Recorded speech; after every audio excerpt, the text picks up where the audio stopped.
Now, again,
So you eat the dirtiest, whatever, and then one day you make a clean meal, you're acting unique from the time. Oh my god, you like that? You didn't give it a chance. It's very, very good.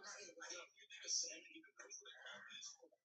Cow eats a salmon. No, it doesn't. You take that by your one reason. You know, I won't steak in front of me. From my steak. It's a good piece. There's no cross on that steak. So if you just got a whole pint of salmon and you won't even eat close to it, therefore you act like you know literally eating it. I'm damn sure that. Oh, I'm trying to get bro. I can't penetrate you. I can't penetrate you.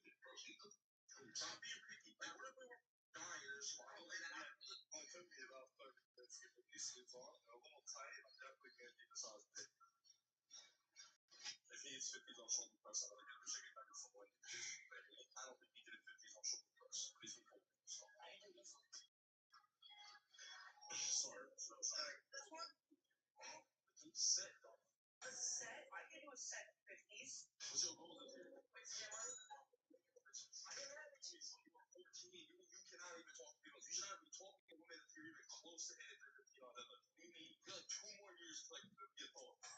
You will rethink your goals. You got an actual goal this year? You got a big goal or something? I want to have like 1 million pounds. Actually, I want to have 150 my March. 350 March? On Ellen? What's your goals? It's 20 degrees outside. I'm making sound to a nice bed. If you get to over 2 minutes, I'm going to give you $200. It is cool. Are you proud? I don't want to get in. What's up? Yo, use your slides on. Skyler, there's one.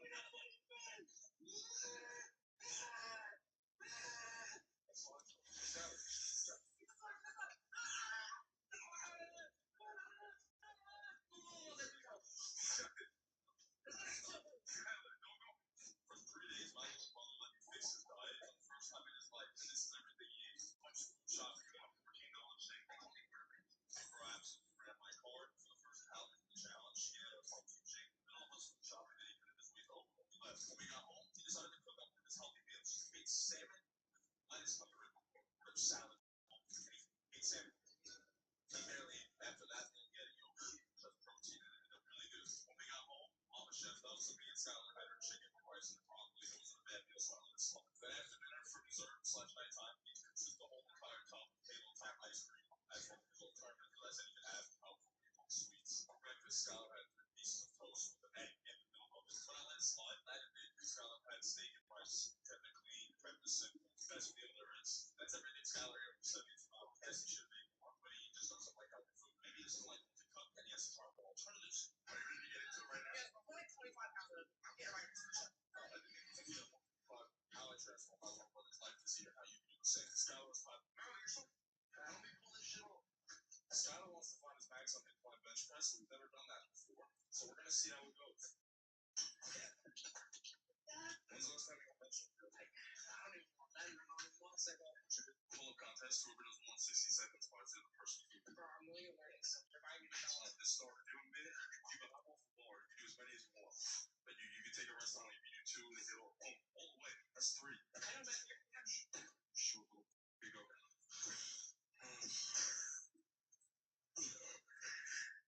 I'm not tired. Man, you're old. I'm fancy. Oh, I should have did almost close. You're lucky you get the fuck out of my ball. It's fucking close. Cut 2 seconds left. How much? 10. 10? I know for a fact you're big ass not doing 10. I weigh less than you.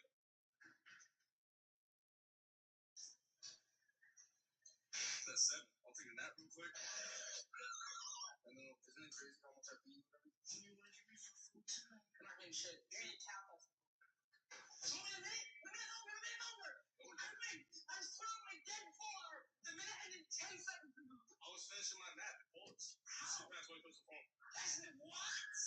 Pull up, comp. Bro, your ass has to stay flat. I can't. Elbow sleep. I need to bench 135, bro. You need to bench. I need to bench the 135. I need them to bench 135 pounds. Those are knee sleeves. What the fuck is a knee sleeve? Those go on your knees for when you squat. No, they go like this. You go down. Other one. You don't have the other one on. You're going in the bench. If you hit 135, I'll leave you go. Heavy, lock in. Get that full down. You got these fucking dumbass elbow sleeves on. Like a fucking idiot. You're lucky you don't see it.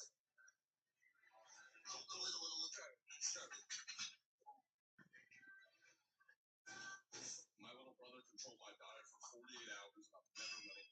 And in the first morning, he forced me to eat a bacon, egg, and cheese. And a half. And a whole iced tea, which I forced it, and I'm probably not going to drink because I don't know how many calories are in it. So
yeah, that stays on it.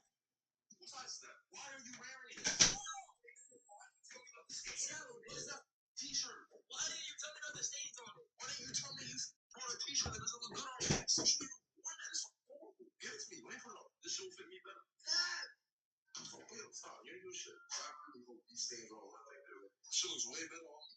This is how it's supposed to fit. It's supposed to be compressed. You cannot. Why are you saying this out? What is this for? You're like 20 pounds heavier now. Can't jump that high. I want that. I don't think you can do this shit. I can do it easily. 20 pounds heavier. That is 24 8. I did that shit easier. Tell me the fuck up. No. Me.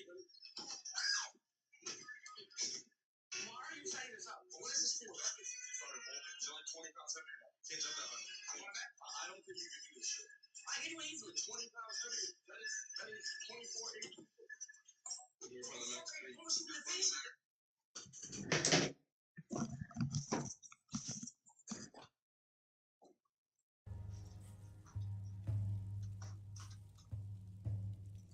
And over all those previous course sections, we learned a lot of new things, we learned a lot about JavaScript, and therefore it is now time for another milestone project. We are going to build the game Tic-Tac-Toe. We're going to build a website that runs that game, to be precise, and for that we are going to use what we learned about JavaScript, but not just, we are also going to write all the HTML and CSS code for this game. And as you can see already in the background, for this game, we are going to make sure that we got, of course, 2 players, because we need 2 players for that game. And for those players, we will be able to assign names by opening an overlay with an input field for the name. We can cancel that and close the overlay without saving the name, or we do save the name. We will have some validation where we show some error styles and some error message if the name is not valid, if we don't enter a name to be precise. And that will all be driven by JavaScript. The opening and closing of this overlay here, but also the form validation and handling the correct form data. It's not sent to any server. Instead, everything here is handled with client-side, with browser-side JavaScript. And once we get those names, of course, the most important part of this site will be the game itself. And here we have automatically switching turns between these 2 players. And then we can, well, click on the field where we want to place our symbol. Once we did that, it switches to the other player. And then we either end the game with a draw if no player manages to get 3 in a row, or if one of the 2 players manages to get 3 in a row, of course that player wins, and we can then start a new game thereafter if you want to. Now, as I said before, all the logic for this game and for updating what we see on the page, for evaluating whether we have a winner or not, all of that will be driven by JavaScript.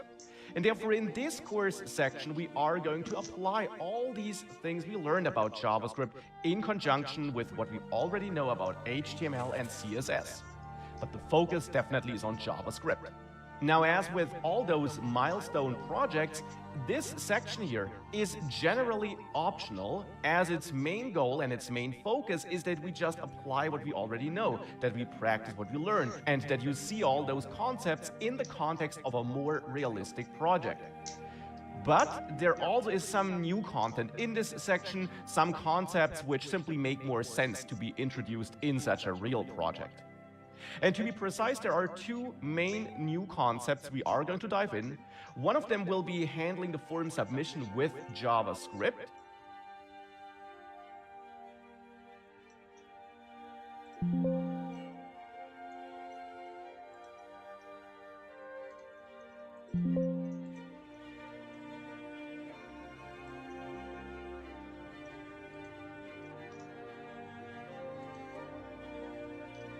So preventing that default of sending a HTTP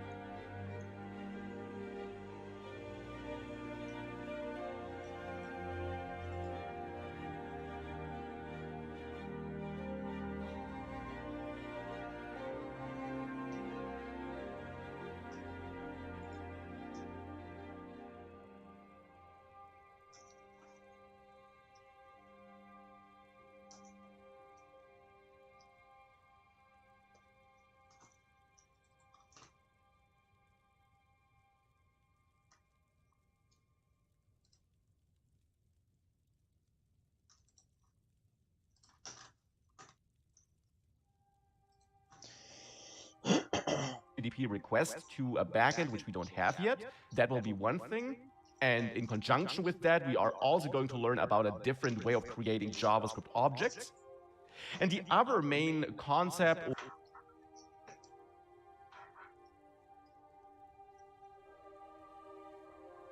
or JavaScript feature we are going to dive in, which is new, will be that we use a certain attribute that we can add to all HTML elements that will help us with managing and storing data, which we need in JavaScript in our HTML code. Now, if you want to jump to those lectures, attached you find links to these specific lectures so that you can still skip the rest of this module if you are not interested in it right now. But of course, as always, my strong recommendation is that you do go through these milestone projects, and this project here is no exception, since it is a great chance to practice all the things you learn and to again see multiple important concepts come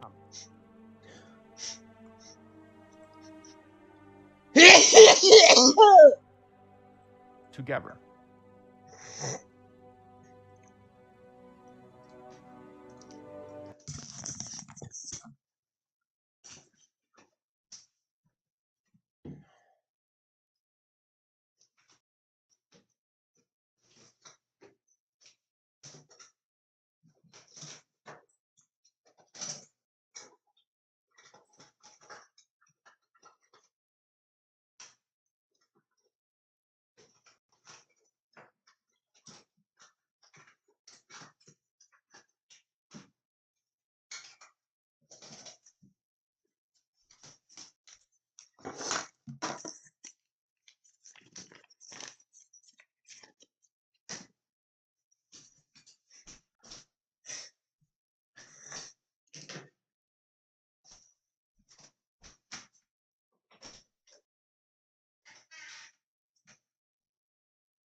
Now let's get started working on that milestone project then.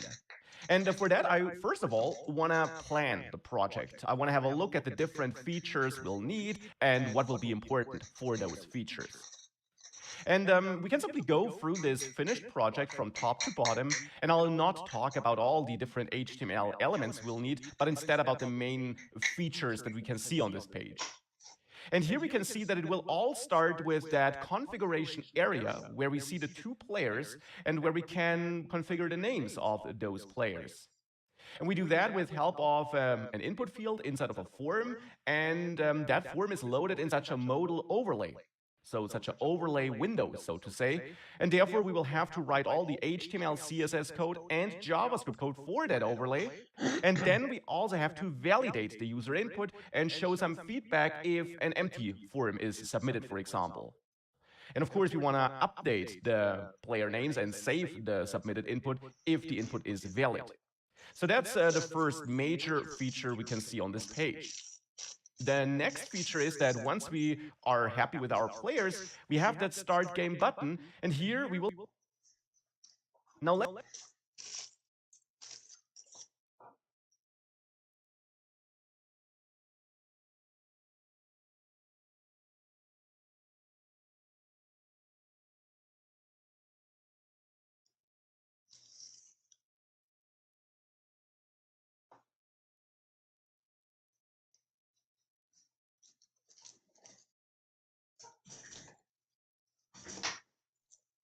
let's get started working on that milestone project then.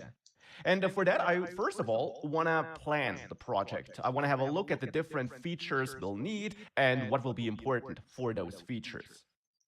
And we can simply go through this finished project from top to bottom, and I'll not talk about all the different HTML elements we'll need, but instead about the main features that we can see on this page. And here we can see that it will all start with that configuration area where we see the two players and where we can configure the names of those players. And we do that with help of an input field inside of a form, and that form is loaded in such a modal overlay. So such an overlay window, so to say. And therefore, we will have to write all the HTML, CSS code, and JavaScript code for that overlay. And then we also have to validate the user input and show some feedback if an empty form is submitted, for example. And of course, we want to update the player names and save the submitted input if the input is valid. So that's the first major feature we can see on this page.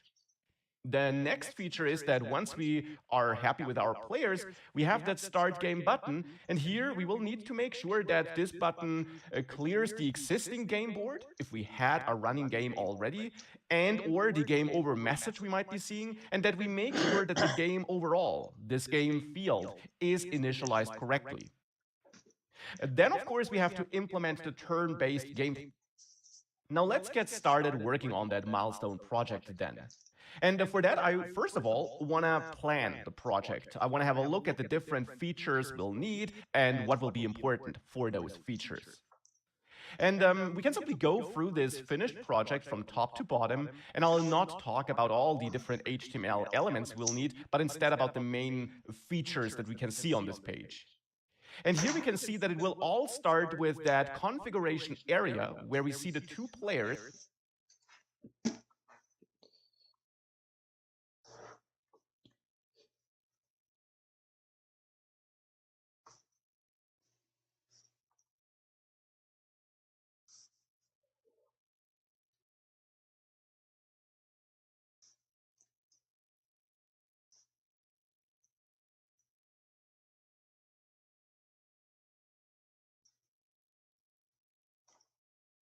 And where we can configure the names of those players.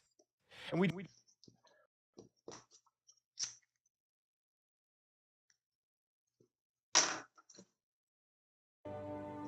do that with help of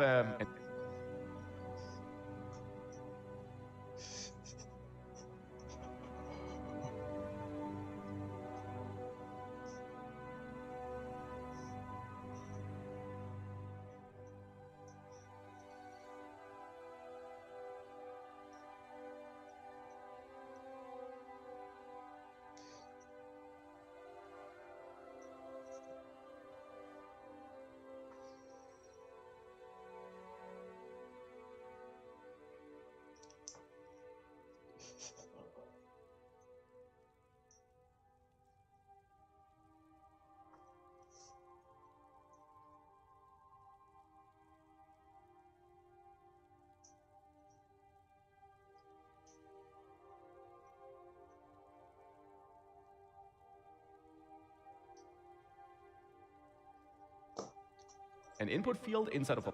And here we can see that it will all start with that configuration area where we see the two players and where we can configure the names of those players.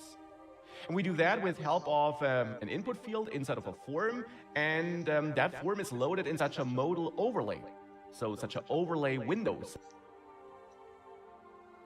so to say, and therefore we will have to write all the HTML, CSS code and JavaScript code for that overlay. And then we also have to validate the user input and show some feedback if an empty form is submitted, for example.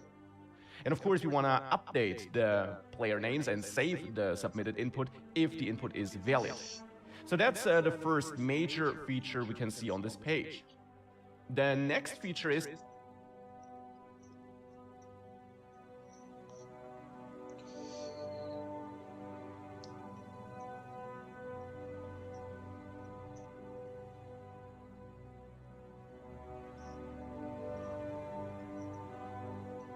that once we are happy with our players, we have that start game button, and here we will need to make sure that this button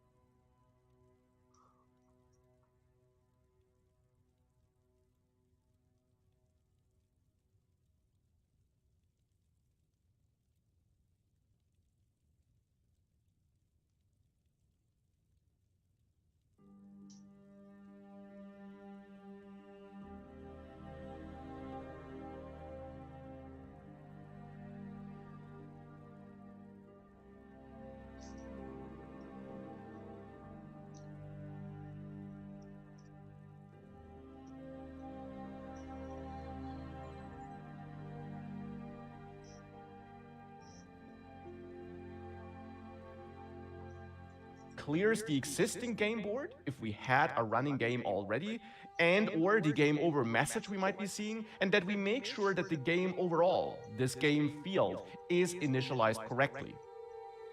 And then of course we have to implement the turn-based gameplay feature. We have to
make sure that the turn automatically switches between these two players, so that we alternate between the two players and their symbols.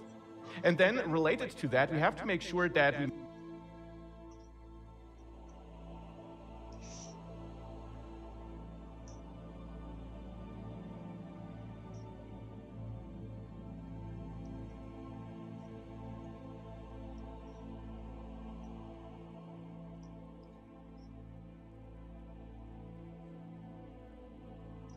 make these fields in the game field selectable, that they can be clicked.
that we then display the player's symbol once a field was clicked, and that we also internally keep track of which fields belong to which player, and that we then, after every turn, also check whether we maybe have a winner or maybe a draw if all the fields have been exhausted and clicked. And ultimately, after all of that, we want to make sure that we show again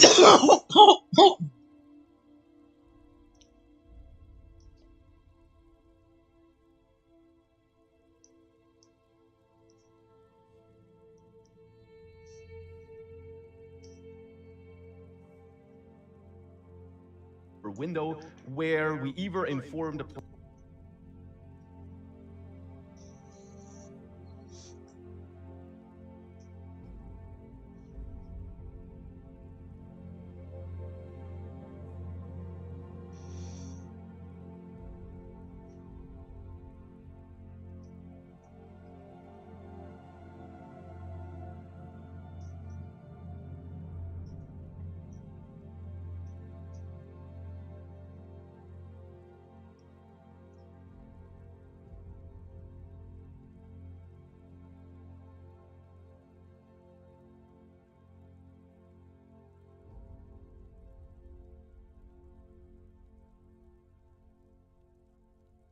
players about a draw, or we highlight the potential winner of that game.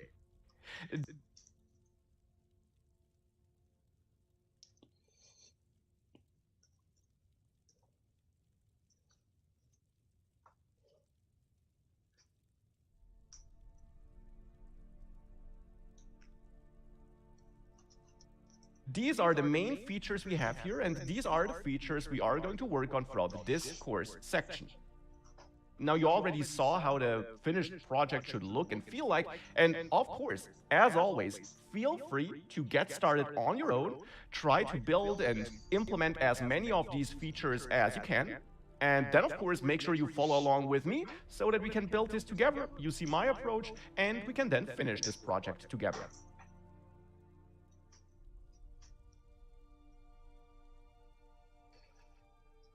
So, for this demo website here, I'm in a brand new folder, an empty folder again, just with this gitignore file, which you won't have and which you don't need. And in this folder, I now want to, well, add all these files, all the code that we need for this website. And of course, as mentioned, we'll need HTML, CSS, and JavaScript. And JavaScript will be the focus and the brand new thing in this project here, because that's what we learned about in the previous course sections. But we will get started with HTML and CSS, because I want to start with preparing the page and the different elements that we need on the page before we then add JavaScript to add interactivity to that page. I guess that makes sense. And therefore, I'll start by adding a brand new file, index HTML file, which, well, will hold our general page structure and content, as it always did in this course. I will also already add a folder, a styles folder here, which will hold my different CSS style files, because I want to split my styles across multiple files, even though I only have one HTML file in that website, to make the individual CSS files a bit smaller and easier to maintain. Not something you have to do, but something which often is useful in bigger projects and websites to have an easier time going through your code if you ever need to make changes and so on. And that's why I add a separate styles folder, so that we can put all the CSS files in there. But let's get started in index.html. As always, we need a base HTML skeleton. And for this, we can use this shortcut, this built-in snippet here in Visual Studio Code, and type an exclamation mark to get that auto-completion overlay, and hit Tab to then get that base skeleton. And we can keep that base skeleton as it is here, and give it a more fitting, a more suitable title. And I'll choose a title of Tic-Tac-Toe here, because we're building a tic-tac-toe game. Now, I'll keep all the other elements here, especially also this meta element, which sets the viewport, so that we can also build a responsive site here. Whilst CSS is not the focus of this module, I of course do want to ensure that this page looks at least decent on different device sizes, and hence we should keep this metadata to make sure that the browser does adjust our scaling and set the page scaling correctly. Now let's focus on the body though, because for the moment that's it when it comes to the metadata. Of course, later we are going to add links to our CSS files and script elements to import and link to our JavaScript files though. But for the moment, let's focus on the body. Now in this body, if we recall the finished page and what we want to build, we have various parts that make up our page. For example, we have this main header, which introduces us to the game. And therefore, I'll use this header HTML element here to wrap some header content that should sit at the top of the page and that should introduce visitors of this page to this page and to our game.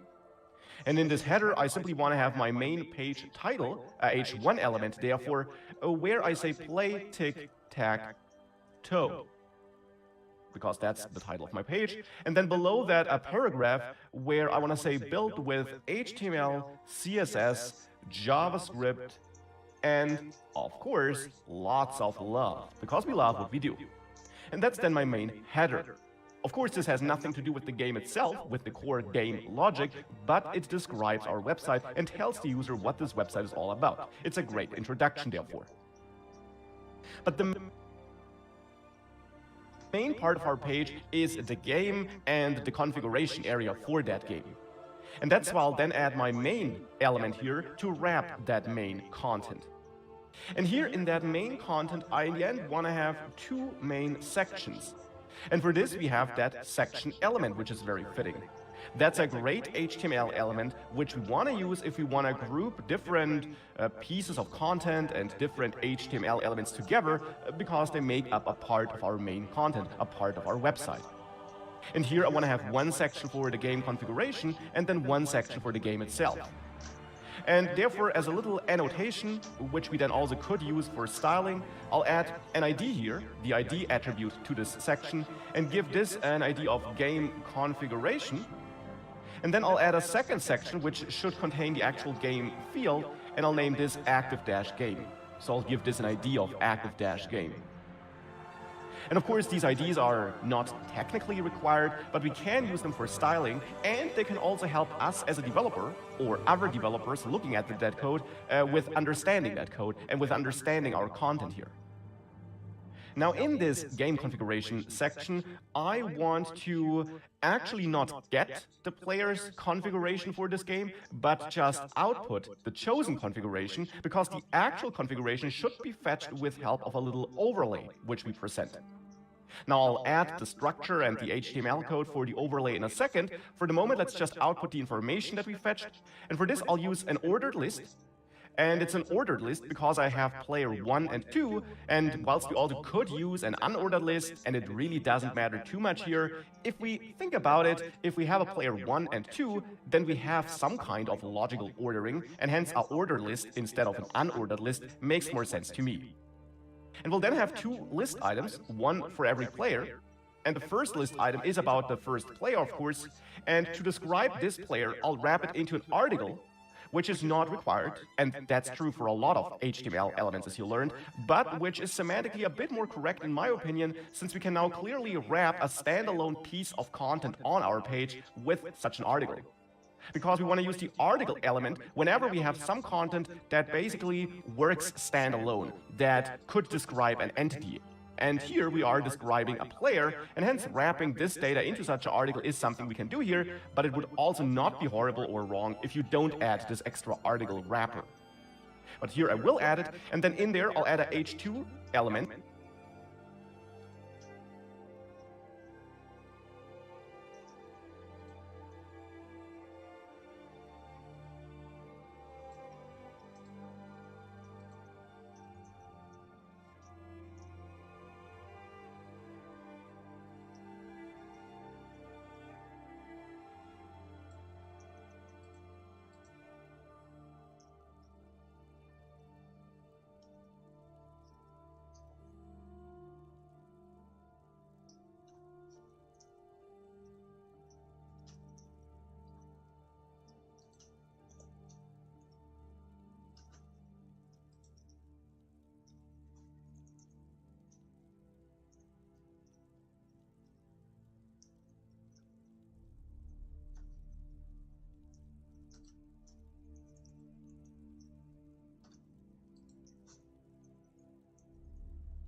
I feel like such a fucking idiot right now. What the fuck?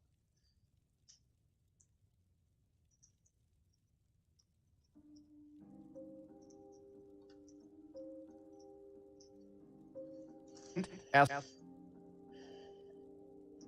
the main title of this article, so not of the overall page, that's this h1 tag, but of this article. And in here, we want to say player 1.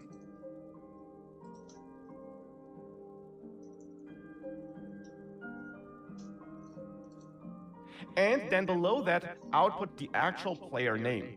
And for this, I'll add a h3 element here, and that should be the player name. And for the moment, I'll just put player name as a placeholder here. Later, this will, of course, be populated with the actual data entered by the player. So it's always player 1 as a title for this article, so that here we have the data about the first player. But then part of that data is the name, which is wrapped in this h3 element. And then below that, I also want to have a paragraph where I just output the symbol of that player. And it doesn't have to be a paragraph. We could maybe also just use a div here or anything like that. But I'll use a paragraph and then just output the symbol, which for the first player is a cross, is an X. And for the second player, it will be a circle. Speaking of that, we can now copy that article and add that into the second list item. And then here we say player 2 and still have player name as a placeholder, which will be replaced later. And then a circle, O, in this case a capital O, as a symbol that will be used for representing that player in the game field later. And that's now my list with all that player data that we have. Let me zoom out a bit to have a bit more content on the screen. Now I also want to have a button here that should start the game. And I'll add a button, therefore a button L. Take a moment to relax and recharge in the comforting ambiance of the retching Netch. Enjoy a brief respite as we prepare for the next session of our scholarly journey.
Welcome back, diligent learners.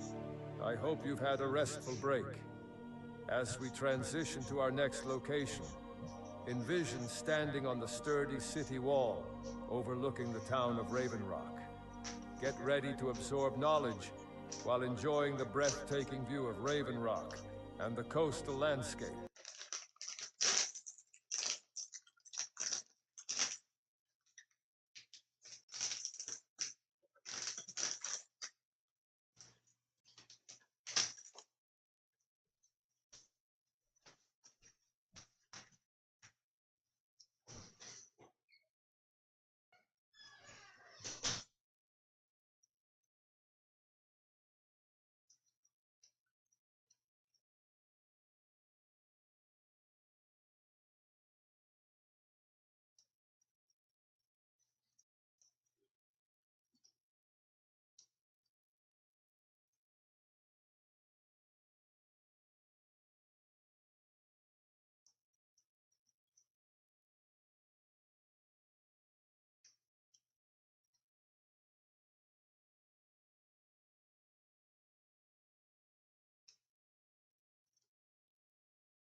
Let's make every minute of this study session count.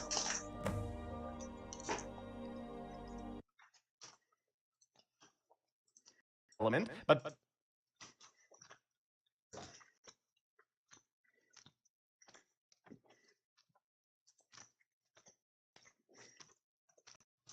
please note that I'm not inside of a form here. Because this button is not about submitting a form somewhere and about handling some user input, because here we have no user input fields. Instead, here we just output some data that was entered somewhere else, and this button should then only be there to start the actual game based on that entered data. So to confirm that data, so to say. Why does it look like that? Oh my gosh. Whatever. And then start a game. And hence, I'll add a label of Start New Game on that button. So that's the text that should show up here. And speaking of buttons, I actually also want to have a couple of other buttons. Because the data for these players should be editable. You should be able to change your name.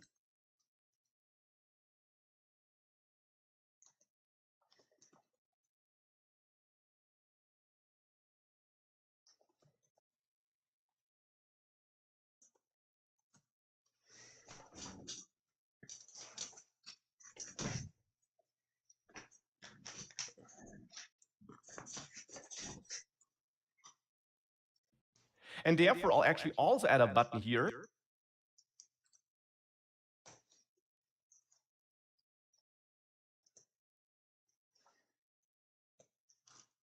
in my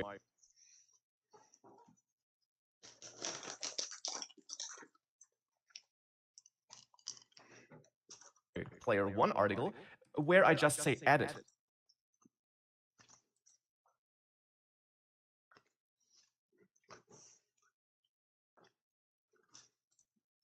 And I'll add the same button for the second player. So that we got 2 buttons for editing the different players, and then 1 button for confirming the entered data and starting the game.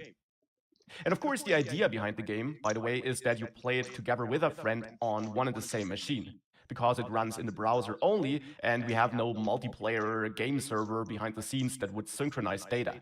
So this is a game which you play together on one PC on one loaded website. So both players edit their data on that loaded website, and then once you know that you're ready, you start playing that game. Later in the course, we will also learn how you can submit data to a server and how you can add a web server that serves the same page to different users, but here it's 2 users on the same machine with the same website. And that's now the configuration area. But one crucial element is missing here, and that would be the overlay where you actually enter the player name. We have the edit buttons here for triggering that overlay later, but of course we also need the overlay itself. And for this there, again, as always in HTML, would be different ways of writing this in HTML, but since that overlay in the end belongs to the overall game and to that main area of the game, I'll add it here as an aside element, which is a good HTML element whenever you have some complementary content or interaction element that you want to have on your page, which is not your main content, but which instead offers some extra information, like a sidebar with some extra navigation, or also an overlay, which is used by parts of your main area content. Then the aside element is a good choice. Because, as you also see here in that tooltip, it is great for content that is a bit related to the content around the aside element. So it is often used for sidebars or something like that, but we can also consider using this for an overlay. Alternatively, we could also just use a div. You can always fall back to a div, I guess. So now here we have the aside element as a wrapper for the overlay. Inside of that overlay, I want to describe to the user what he or she should do. And for that, I'll add a title, IH2 element in that aside, which marks a new section. And here I'll just say, choose your name. And then below that, I want to have a form. I want to have a form because I want to fetch some user input. Now I'll actually delete this action attribute here, which was added automatically for me, so that I have an empty form, because we will, later in this module, handle that form submission with JavaScript. And that will be something we haven't done before, but you will learn how you can do it, and that it is fairly easy in this module. It's one of the new things we'll dive in this module. Hence, at the moment, no action or method attribute on the form, and instead, inside of that form, I now want to have one form control. For styling reasons, I'll wrap it with a div, which will become important later, or which can help us with styling later. And in there, I then want to have a label for my input, where I say player name, and then the input element itself, and it should be of type text, because I want to fetch some plain text, because I want to fetch the name of the player. And hence, I'll also add that name attribute and give it name as a name here. But of course, here you could also use username. And let's maybe use that to avoid confusion. And I'll give it an ID to then also connect this input to the label for accessibility reasons, as you learned. And here I'll also use username. Or maybe player name. That's even more fitting. So let's also use that here for the name attribute, though you also could have different identifiers for name and ID. The two attributes are not related. And that's now my input, and now on that label, to establish that connection between label and input, I'll add the for attribute and point at player name. So at this ID, so that we connect these two elements here through the ID. Now that's the input in this form, and it's the only input here, because this form will only be about fetching the name of a player. Later in the course, we'll of course also see slightly more complex forms, but here that is what we need. And then I will add another div here, which should hold my buttons for this form. And I'll just add a div as a wrapper around these buttons so that we can then later use the div for styling. And then I'll have two buttons in here. And one button, of course, should be for submitting the form. So I'll add a label of confirm to it and give the button the type submit, which would be the default type anyways, but I'll still add it to make it very clear that this is the button that should submit the form. And the other button will receive a type of button to override the default, which again is that this button would also submit the form, so that this button does now not submit the form. If you set the type to button, then the button, if it's inside a form, won't submit the form. And I'll do that because this button should actually just cancel this form here. It should just basically close that overlay. That's what I want to do here. And with that, we also have the general structure of that overlay. If it's inside a button, to override the default, which again is that this button would also submit the form, so that this button does now not submit the form. If you set the type to button, then the button, if it's inside a form, won't submit the form. And I'll do that because this button should actually just cancel this form here. It should just basically close that overlay. That's what I want to do here. And with that, we also have the general structure of that overlay that should be presented. Now, the last, yet extremely important thing that's missing is the game field itself. Because now we spent a lot of time on all the configuration content, but ultimately we want to play a game. And for this, we have this active game section. Now, in this section here, I want to have my game field in the end. And for that, I'll use an ordered list.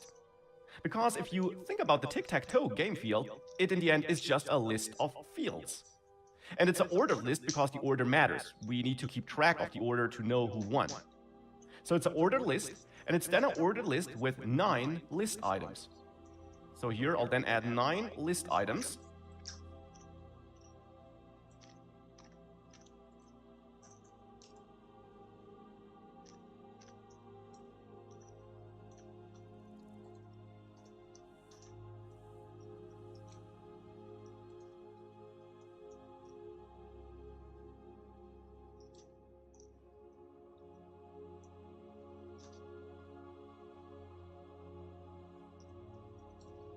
Maybe in blocks of 3, separated by a blank line to make it easier to read.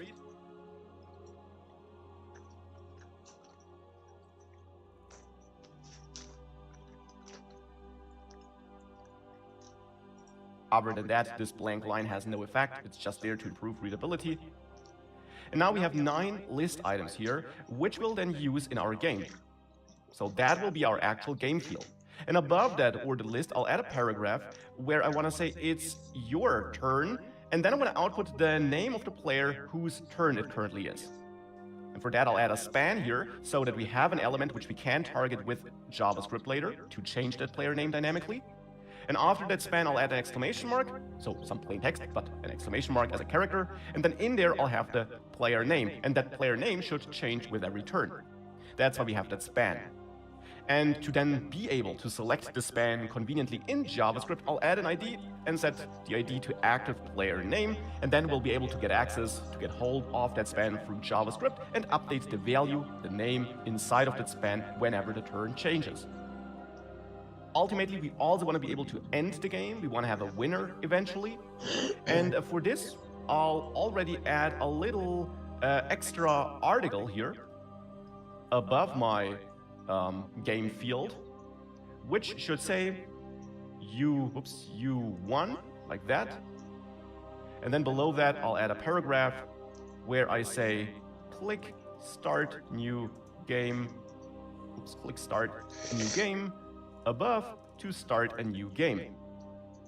And of course, when I say you won here, then I also want to output the name of the player. So I'll say you won, and then I'll have another span so that I can easily target.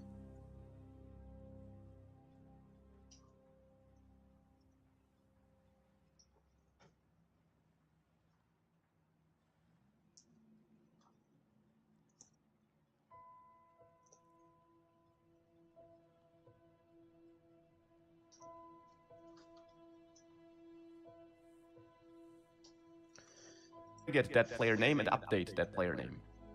So here I'll then also say player name and give that an ID of winner name, something like that. And that's now the general content. It's not 100% done. We'll add a couple of classes, a couple of class attributes, maybe a couple of IDs and other parts to this content, but for a start, that's what we need. Now we can also a couple of class attributes, maybe a couple of IDs. We'll winner name.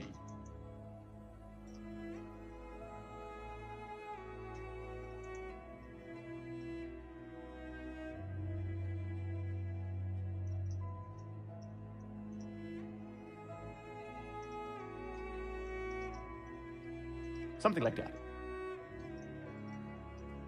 And that's now the general content.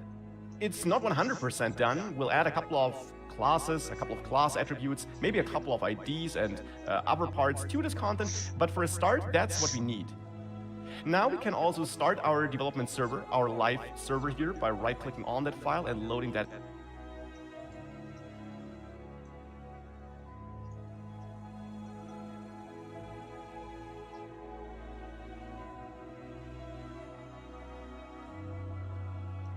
Into a browser. And then we should see something like that in the browser. Again, I'm zoomed in a bit here, otherwise it would look something like this, but to make it a bit easier to read here on the screen, I will zoom in. And that is the general content. Obviously, what's missing, besides all our logic, is the styling, and hence that's what we'll do next.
So let's add some styling, and I'll start with the overall main styles for the entire page, with things like the overall font. For this, I'll visit Google Fonts, and you can of course pick any fonts you want for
your project, I will use Open Sans here. That's the font I want to use.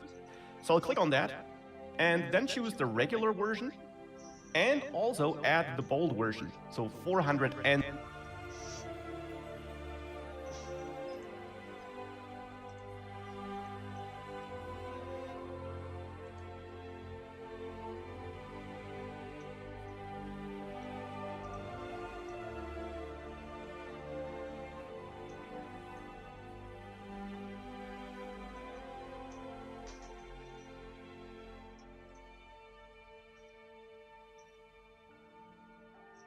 you want for your project, I will use Open Sans here. That's the font I want to use.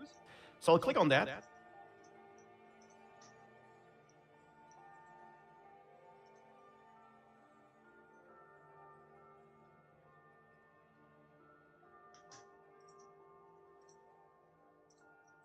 And then choose the regular 107. I'll go to the Styles folder and add a Styles CSS file.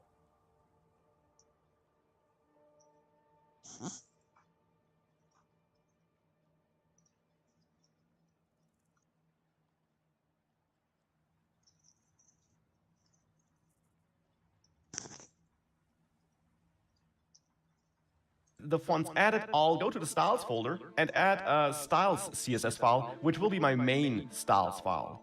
I'll then add a couple of other files for specific areas of the page as well, but here I want to have my general page-wide styles, so to say. And I will start by adding that body selector here. And here I'll first of all remove that default margin, which we actually have by many browsers for the body by setting margin to 0, so that the body itself has no margin. And of course, I'll add the font family and set this to my brand new Open Sans style that I added, and add sans serif as a fallback. I also want to set the overall main text color. By default, it's black, and I'll now add that color CSS property to change it to a dark gray color. The difference, of course, will be subtle, and yet it's always about differences like that to get a pleasant style in the end.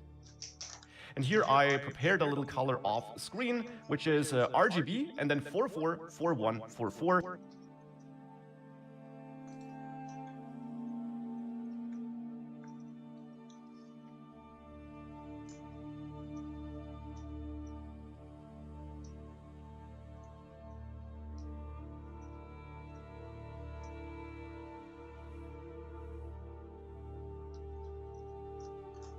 But of course, just as always, I probably don't need to emphasize that you can always pick your own colors and play around with all the colors and values I chose here for this project. Now last but not least, I also want to set a background color for the overall page, and here I have a light gray color with RGB and then 247, 239, and 247.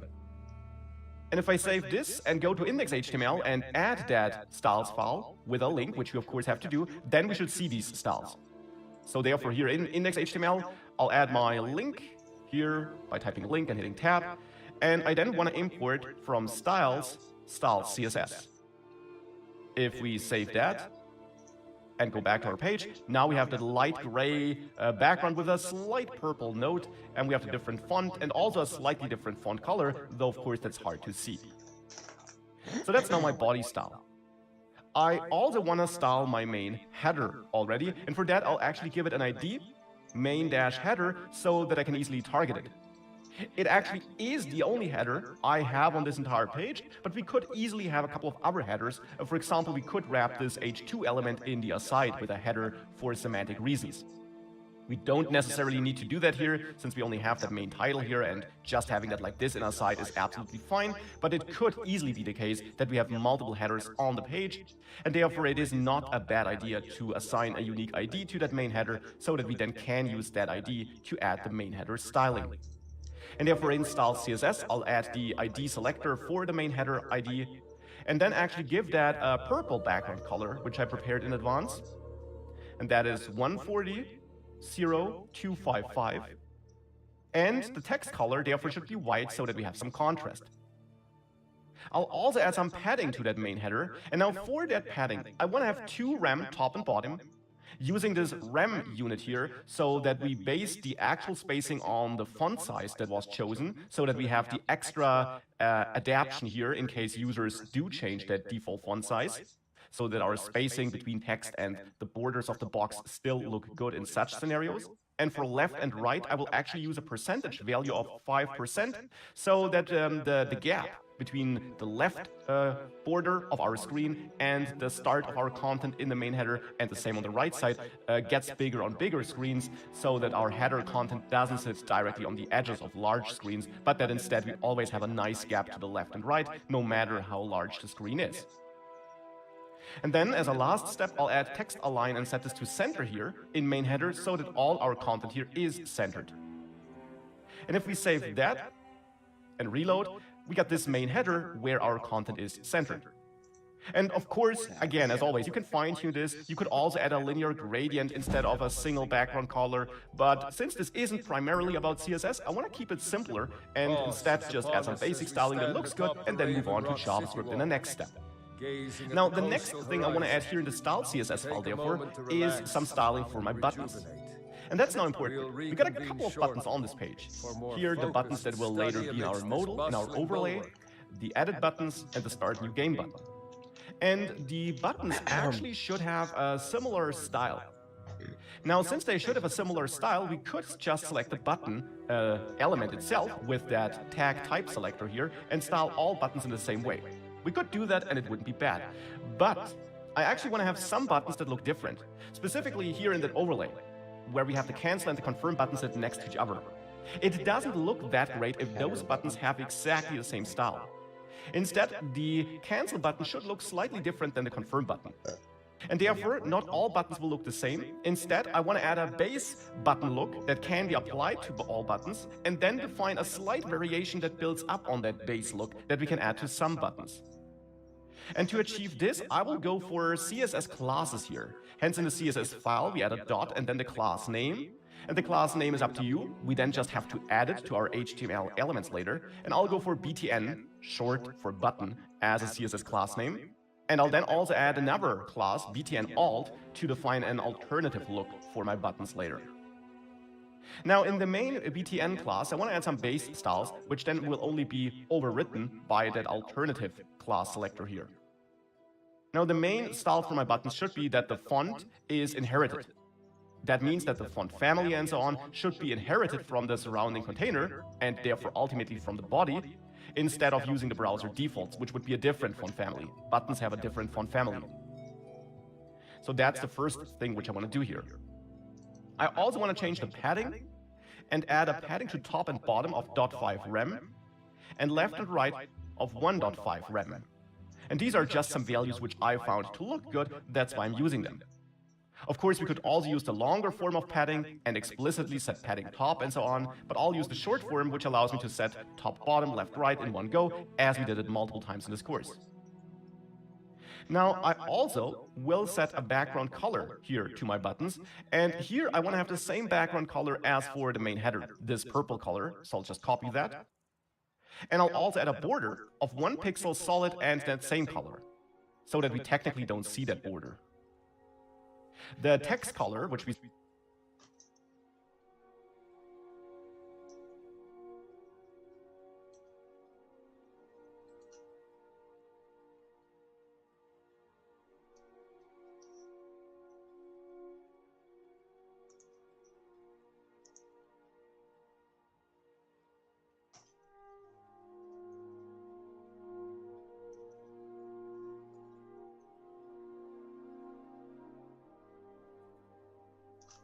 set with just the color property, therefore should be white, so that we have a nice contrast to the background. And I want to have slightly rounded corners, so I'll set the border radius here to 4 pixels. Last but not least, the cursor should be set to pointer, so that when we hover over the buttons, we get that pointer look for our cursor to make it clearer that this can be clicked. Now for the alternative buttons. I plan on adding that class in addition to this button class onto the buttons that should have this alternative look. Therefore, we just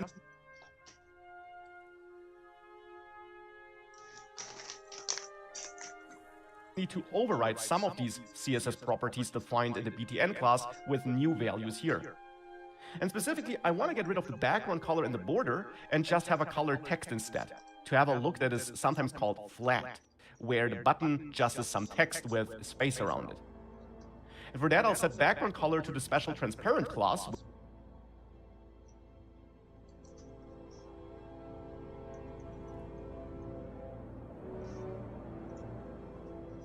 which does what the name implies, and set border-color to transparent.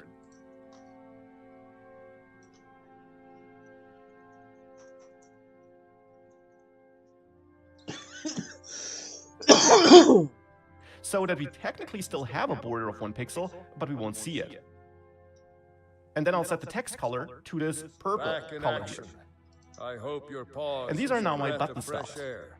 Now, before we start adding these CSS classes, I want to also apply my hover styles. So for this, I want to target BTN if we're hovering over it with the hover pseudo selector, and do the same for BTN-all when we hover over such a button.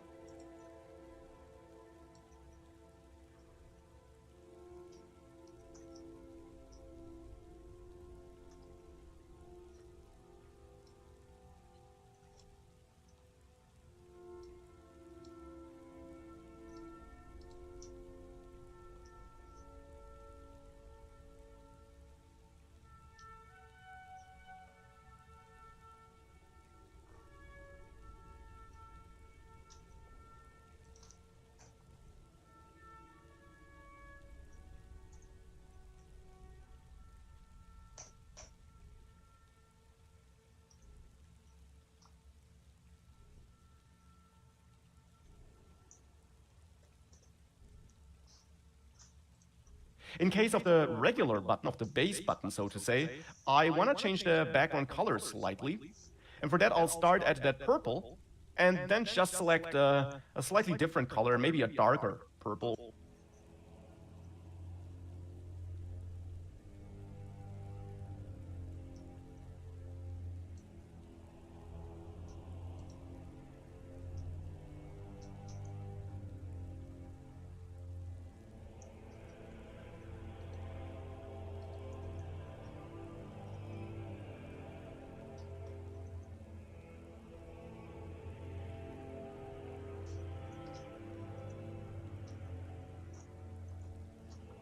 Or maybe we also go a little bit more into that bluish area.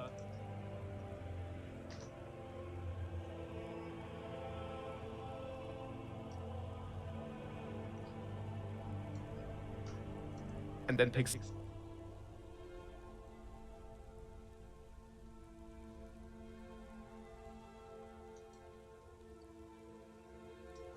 such a purple here.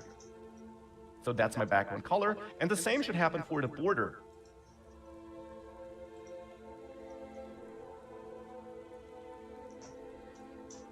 Color. The border color should be set to that same darker purple here. That's what I want to do for this button. And for the Alt button, there I also want to change the background color. But here it should be a very light purple, since we otherwise have no background. Here, then I really just want to have a very, very light purple. So something like that, maybe. We'll have to see if that looks good. Now, with that, we added all these definitions.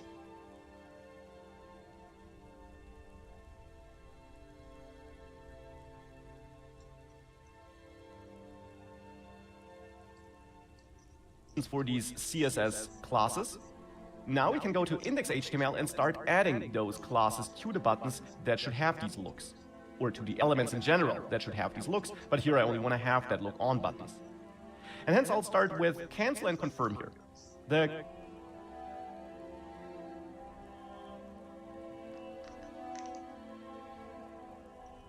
cancel button will have that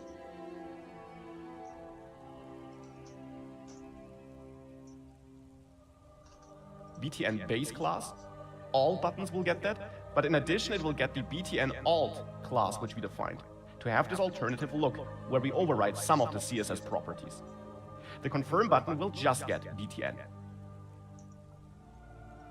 Now here, the edit buttons that we have here, these buttons should also have these alternative look again, so they get the base BTN class and then BTN alt.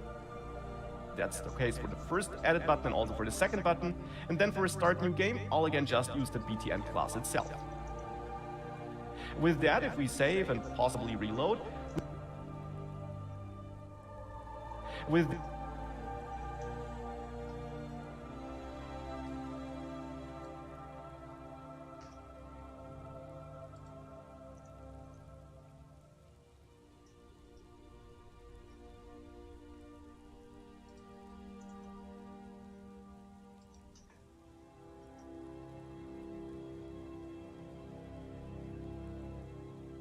that, if we save and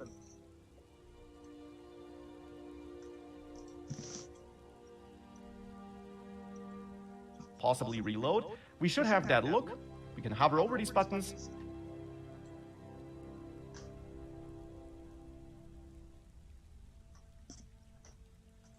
And for the alt button, you'll notice that if you hover over them, you also get a little border. You see that border here. And I don't want to have that border. Instead, maybe a slightly darker background color would be nice. But why am I getting the border when I hover over this? Because after all, in Style CSS, for hovering over button Alt, I haven't defined a border color. Well, but I have defined it for the base button if we hover over it.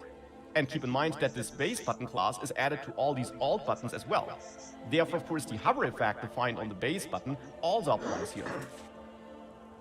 So to not get that border color, which we have on the hover effect on the base button, we should explicitly set border color to transparent here again when we hover over.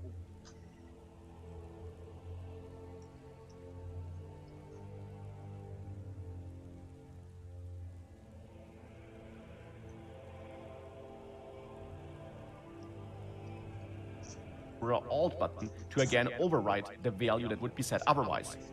That's how this concept of specificity works in CSS. That's why we need to do that. With that, if we save that hovering over such a button doesn't give us this border, but instead, as I said, I'll pick a slightly darker background color so that we can see this hover effect a bit clearer here. And with that, I get my base styles. Now, of course, that's not all. Instead, now, as a next step, I want to work on the general configuration styles that we'll need here.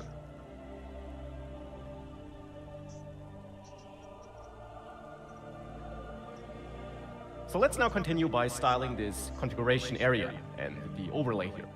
And for that, I'll actually start with that overlay, so with that aside element here. And for that, I want to make sure that we can select and style it with CSS. And we could go for an ID here, and that would be perfectly fine. We could also select it by the element type, by aside, but we could have multiple aside elements on our page, and maybe not all of them should be overlays. So I don't want to use the aside element itself to select it in CSS. And using an ID would be fine, but on the other hand, whilst we might have multiple asides which should not all be overlays, we might have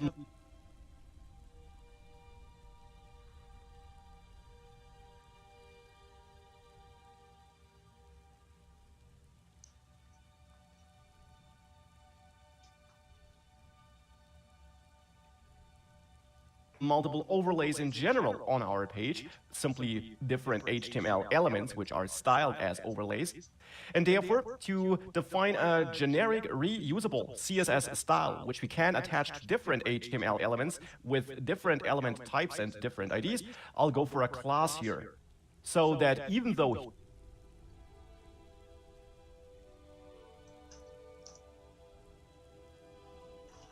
here we only have one overlay, we could easily reuse that style for different overlays as well. And I'll name this class modal because such an overlay is typically called a modal. And I then want to target this modal in my CSS file to apply the appropriate styling. Now for that, I'll first of all add another CSS file, and I'll name this overlays.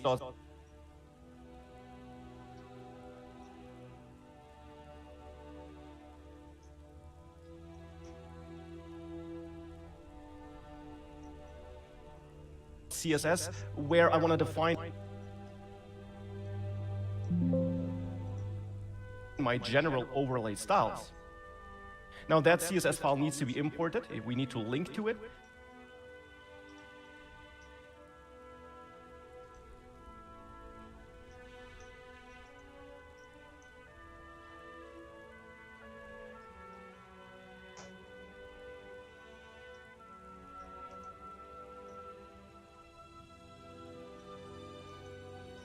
So in index.html, after linking to styles CSS, I will add another link where I link to overlays CSS, so that these styles are loaded. And with that, we can style this class here by going to overlays CSS and selecting this modal class with the class selector. And here I'll start by setting the position to fixed. And I'm doing this so that the overlay is always on top of the content and above everything else, and if we would scroll, it stays in the middle of the screen or wherever we position it, and we can't scroll away from that overlay.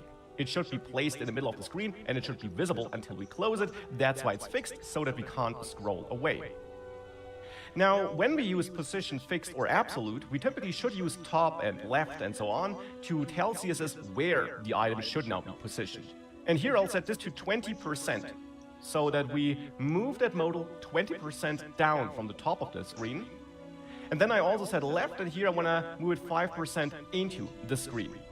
Though I will say that these are my mobile styles. I want to have different styles on bigger screens, and for this I'll add a media query. We can simply do this by adding @media here, and then I want to check if we have a min width on our screen of at least 48 rem. You can of course play around with that value. That is a value that we used to work fine for me here for this page. And then I want to select modals and apply different styles if we are on a screen that has at least that width. And here I want to set left to a different value. And to be very precise here on such screens, I want to set left to a calculated value. For this, I'll use this calc function, which is built into CSS, which allows me to calculate a dimension. And we can calculate by, for example, using the middle of the screen, so 50% from the left, and then we can deduct 20 rem to have a left border of our modal, which is in the middle of the screen, minus 20 rem. And I'm using 20 rem here as a value which I deduct from 50% because I want to give my modal a fixed width of 40 rem here, which ensures that this is the width of my modal, and half that width is what I want to deduct from the middle so that the modal overall is centered. Because we start 20 rem from the middle on the left, and then plus 40 rem ends at 50% plus 20 rem. So the center of the modal will be exactly in the middle of the screen if we use these values. Now on a mobile screen, on the other hand, I'll set the width to 90%, which will also center it, since we have left 5%, so we have 90% width of the modal, 5% on the left, and then automatically 5% on the right. And these values should lead to a nicely centered and positioned modal. Now I also will set a background color here of white for my modal container, and I'll add a padding of 1 rem so that the content inside of that overlay doesn't sit directly on the edges. I also want to have rounded corners, so I'll add a border radius of, let's say, 6 pixels. And I want to have a slight drop shadow by adding a box shadow here and setting this to 0, 2 pixels, so these are the X and Y values for the shadow, and then a blur radius for the shadow of 8 pixels. And then I'll use RGBA as a color value, RGBA, so that we can add some transparency of 0.000.2. Last but not least, and very important, I'll set display to none though, so that it's not visible out of the box. Why am I doing that? Because it should be made visible via JavaScript later, so initially it should not be visible. Though for the moment I'll remove that so that we can see it and so that we can check whether it looks all right. And that does look good. Here's the modal, and as you see, because I have position fixed, it scrolls with my page and is always visible. Now the content in the modal is not looking the way it should, but we'll work on that soon, but the modal itself looks fine. However, I want to have a little bit of a background behind that modal. The content of the page, which is not in the modal, should be overlaid by some black transparent background, also so that we can't interact with the other content. And for this, we'll add a so-called backdrop. That's another HTML element which I'll add, which only serves the purpose of hiding the rest of the page whilst the modal is open. And I'll add that backdrop right here in the body, at the beginning of the body, and it's just a div without any content, but with an ID of backdrop, by which I will select it in my CSS code. And that div is only there for styling purposes. That's also why I'm using a div. It is not holding any content that needs to be described or shown. Instead, it's only there for styling purposes in conjunction with that modal. And I want to target backdrop in overlays CSS since it belongs to my modal in the end. In here, I'll select backdrop by the ID with help of the ID selector. And then here on the backdrop, I also want to have a position of fixed, so that this also scrolls along with the page. And I'll set top to 0 and left to 0, because that should start in the top left corner. And then I'll set width to 100% and height to 100%, so that this takes the full width and height of the screen. And now I'll add a background color here of RGBA, and then I'll add a black color with 000.7, so that it's a transparent black, but less transparent than the shadow I had on the modal, for example. And with that, if I save this, I get this nice backdrop, this grayish background had on the modal, for example.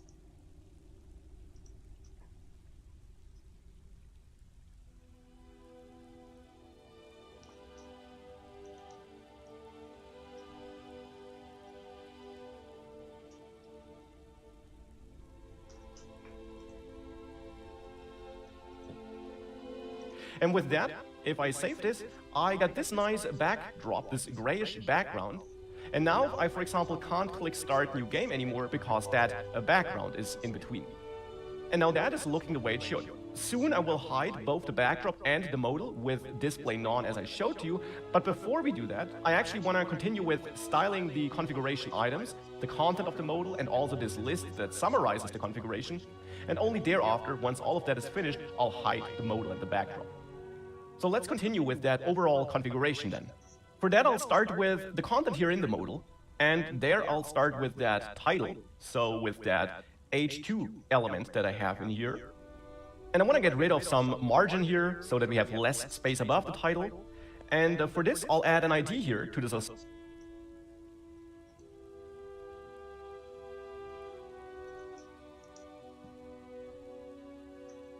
side to my modal here, and name this config overlay. Name is up to you though. And I'll add a new CSS file, which I'll name configuration.css, which holds the CSS code.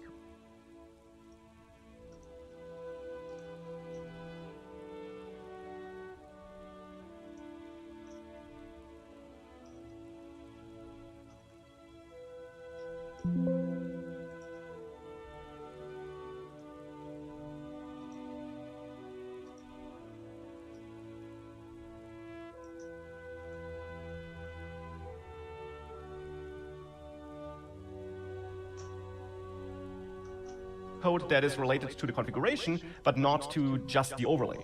Overlays CSS really holds the code that only deals with styling the overlay, so that we could reuse the modal class on other overlays.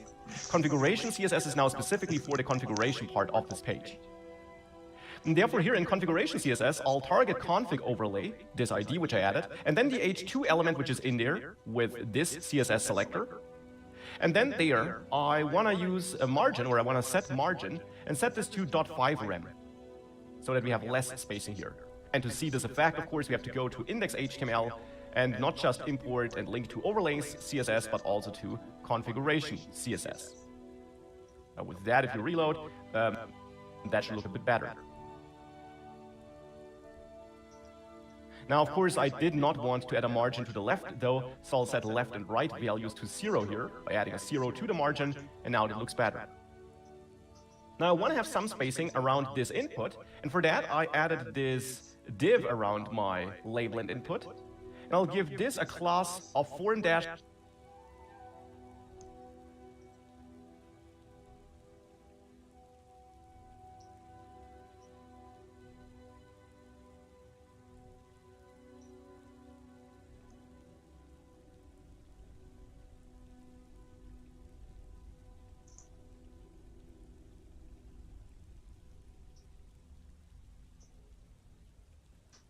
control, which we also could reuse if we had other form controls, other label input combinations. And we can now target this form control class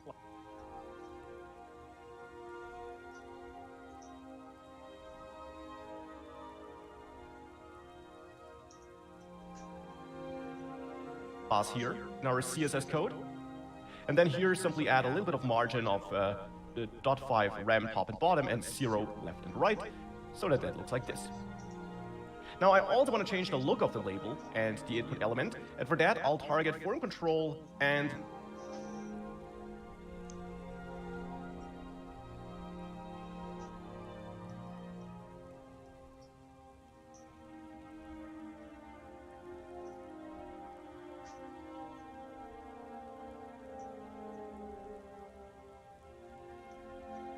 then let's say the label in there, and I'll set display to block, which will force a line break.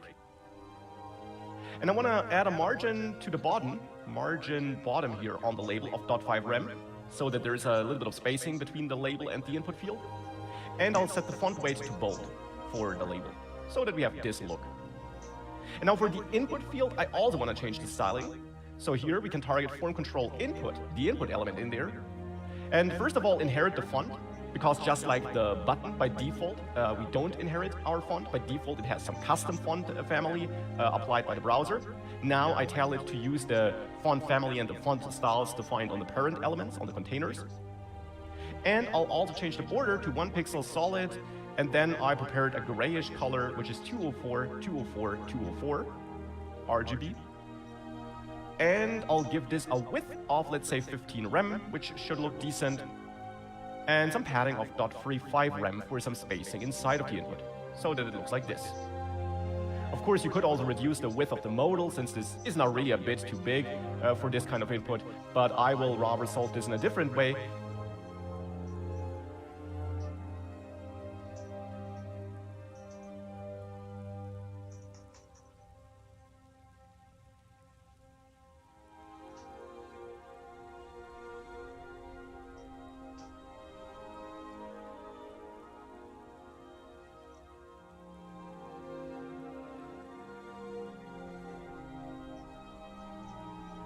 And instead go to my config overlay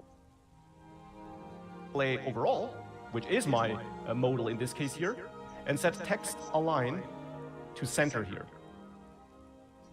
And by setting this is now all nicely centered, and that's now looking quite decent here.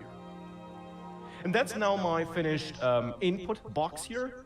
And therefore, to now focus on the other parts that make up the configuration, the summary of our configuration options to be precise, I want to get rid of the modal and the overlay, and therefore in overlays CSS on the modal, we'll add this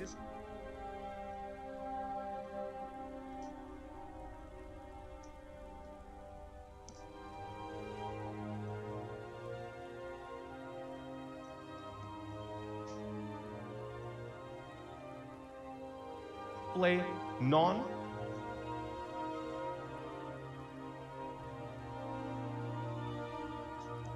And do the same on the backdrop, and then again we'll change this with help of JavaScript later. But for the moment we'll set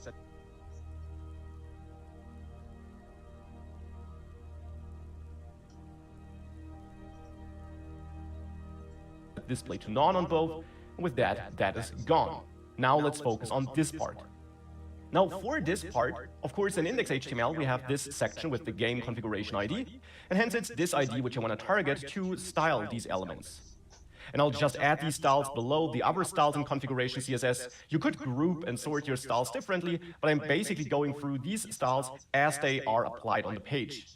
Alternatively, we could sort by ID selectors and class selectors, but I think this approach also makes it quite easy to follow along.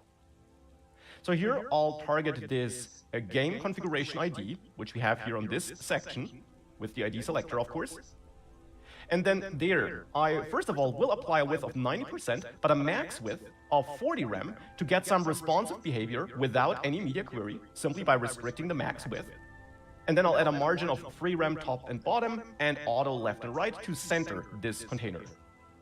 And then we can add text align center here to also align the content, the text content, or any inline element content in there. With that, we got this look. It's not the container.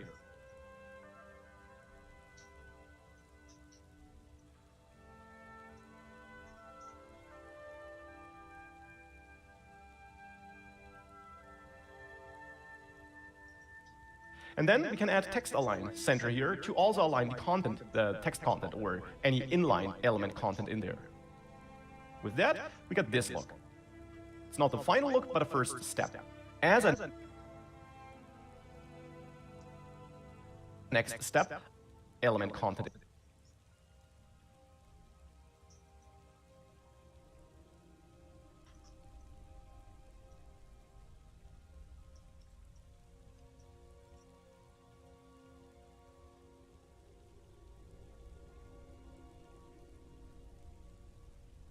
In there. With that, we got this look. It's not the final look, but a first step. As a next step, I want to style the items in the ordered list and the ordered list overall. So for this, I'll target game, configuration, and then the ordered list, which we find in there with this CSS selector. And first of all, get rid of the list style with list style none, so that these numbers here, 1 and 2, are removed. And also get rid of any default margin and padding that we'll have on there, and set display to flex. And with that, automatically the two items are next to each other, because the default configuration for Flexbox is that the items sit in the same line. And now we can style the items by targeting the game, configuration, and then the list items we find in there, which are the list items in our ordered list here. We could also specifically target list items in an ordered list, but since we only have one list in the game configuration, targeting list items anywhere inside of game configuration like this also works. And then here I'll add a margin of 1 rem in all directions, and a padding of 1 rem in all directions on all these list items, and give both list items a width of 50% so that we split the space evenly.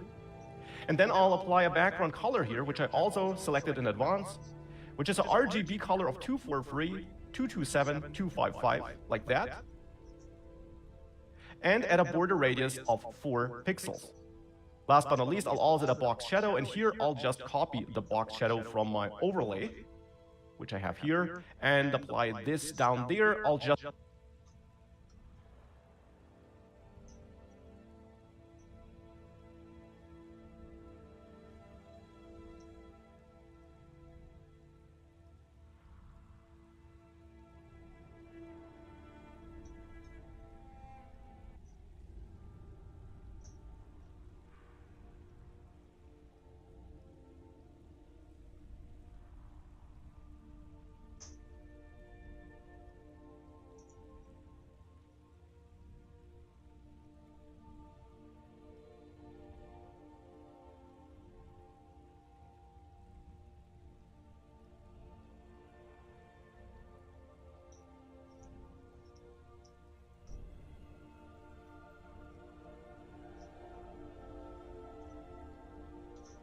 reduce the radius to 4 pixels and change the Y value to 1 pixel.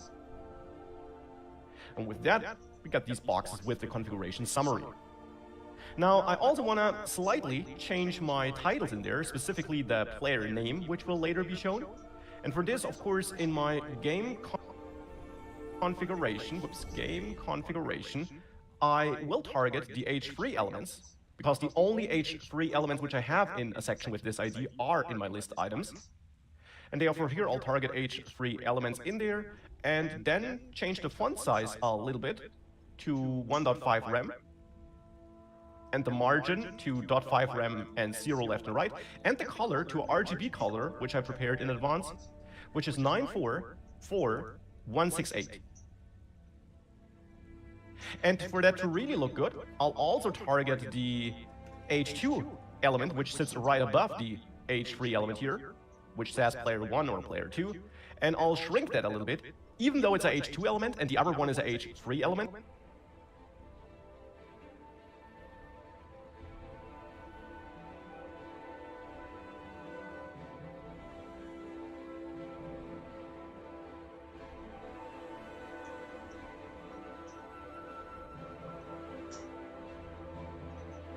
I will now use CSS to make this one smaller than the H3 element, and I'll set this H2 element to 1 rem as a font size, and the margin to 0.5 rem 0 as well.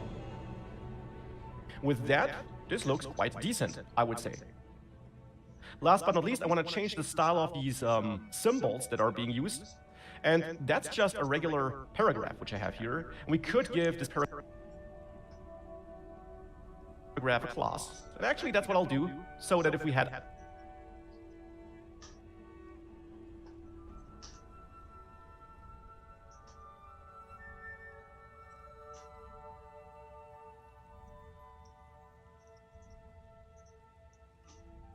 other paragraphs in there, we would not clash with our styles. And I'll just give this a class of player-symbol.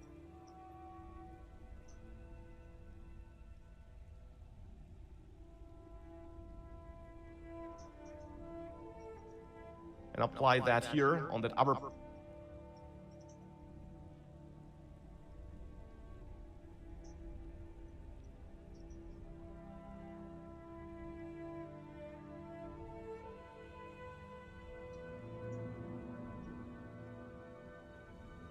Paragraph as well. And then in configuration CSS, we can target player-symbol.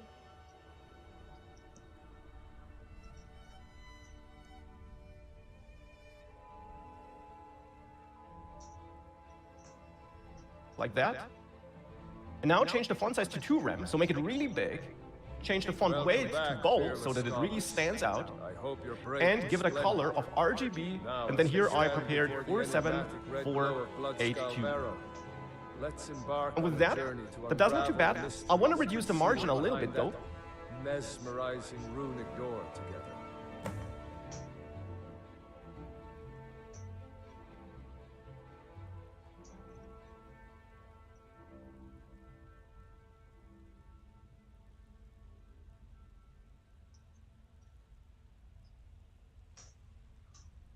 So I'll set the margin here to .5 rem 0 as well. Save that. And now that looks quite good. So now I have that summary. And now the last part, yet of course a very important part, will be to style that game area, the actual game field.